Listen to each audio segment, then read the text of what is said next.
Barkanmu da sake haduwa da ku a wannan tasha.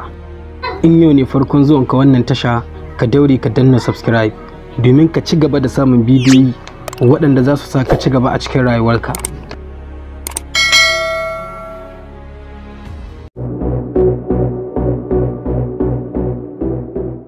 Abu na ɗaya, rayuwa wani filin gwaji ne. Wasu sun gwada sun yi nasara, wasu kuma sun gwada sun faɗi. Ba lalle ne hanyar da wasu suka bi suka yi nasara kuma ku bi ta ku yi nasara ba. A'a, za ku iya haɗuwa da jarabawa, to kar ku zauna, ku sake jarabawa, ku sake jarabawa, za ku riski nasara daga ƙarshe. Abu na biyu, idan kun canza yadda kuke kallon abubuwan da kuke kallo su ma za su canza da gwargwadon yadda kuke kallon su. Idan kuna kallon su da wahala ne, za su zo muku da wahala. Idan kuna kallon su da sauƙi, za su zo muku da sauƙi.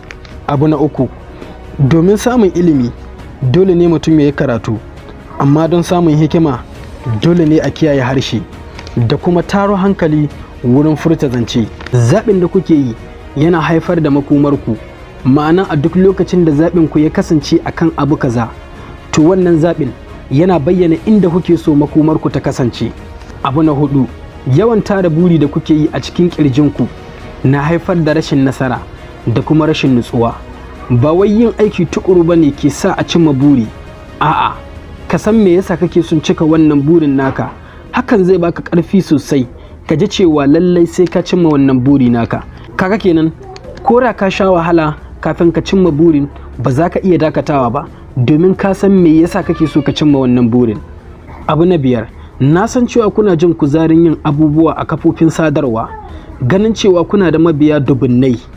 Abinda kuka kasa bambancewa shine ba dukkan mabiya ne masoya ba. Akwai mabiya kuma akwai masoya. Daga wani abin burgewa ɗaya da kuka yi, kuna iya samun mabiya kuma suna iya yada daidanku da kuma akasinsa. Suna iya barin ku a duk yayin da kuka daina yin abin da suke so. Haka idan wani ya yi yunkurin gyara kuskurenku, sai su dara a kansa domin ba ruwansu da kuskure ko daidanku.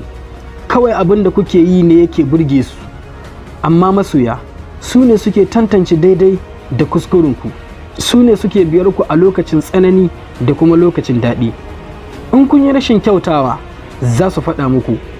Idan kun yi kuskure, za su gyara muku, kuma suna goyon bayan duk wanda yake gaya muku gaskiya, domin burinsu shine ku cimma nasarar ku.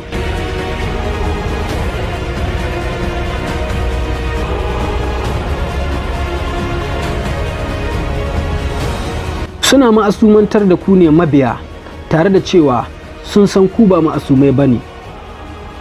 Rufe da ido suke bin ku domin kuna yin abubuwan da suke burge su.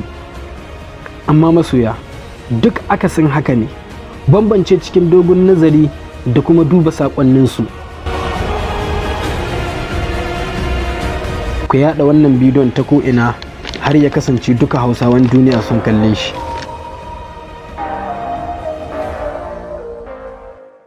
Kar ku manta ku danna like a ƙasan wani.